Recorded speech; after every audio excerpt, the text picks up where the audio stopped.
So 2 days ago, Israel launched a bombing campaign dubbed Operation Protective Edge against Gaza that's still ongoing. But despite the horrors on the ground, the mainstream media seems to only be telling one side of the story. Take a look at this.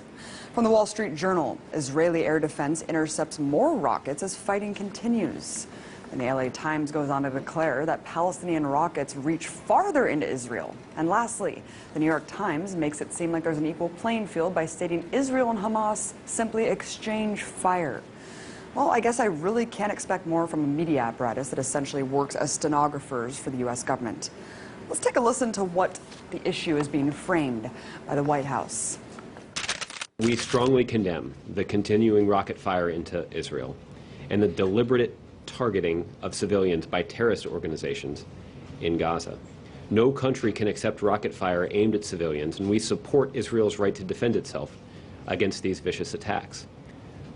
At the same time, we appreciate the call that Prime Minister Netanyahu himself has made publicly to act responsibly. Wait, what? Acting responsibly?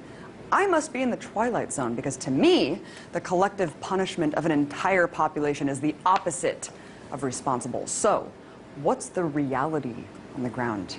Well, just in the last 24 hours, Israeli forces have conducted airstrikes that have struck 160 sites in Gaza, according to the IDF. In total, 550 sites have been bombed.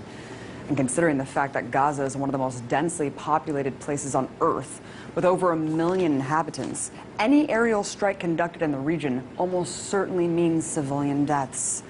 In fact, at the time of this broadcast, the strikes have killed at least 53 Palestinians, including 8 children and an 80-year-old woman.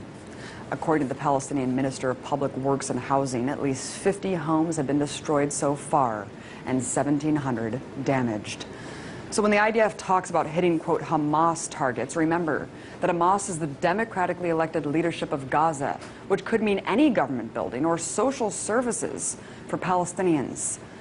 So while the U.S. government can go on and on about Israel's right to defend itself, take heed of the increasing death toll in Gaza and the fact that no Israelis have yet died as a result of Hamas rockets.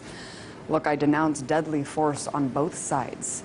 But it's important to not frame this as a cycle of violence that's equal. One is the colonizer-oppressor, the other, the colonized oppressed. As IDF General's son Miko Piled said just yesterday on the show, there are 2 choices for Palestinians in occupied territories: to completely surrender or resist. And resistance is what we're seeing now. I'm sick of my Palestinian friends losing their friends and family every time Israel goes on the offense against innocent people living in an open-air prison.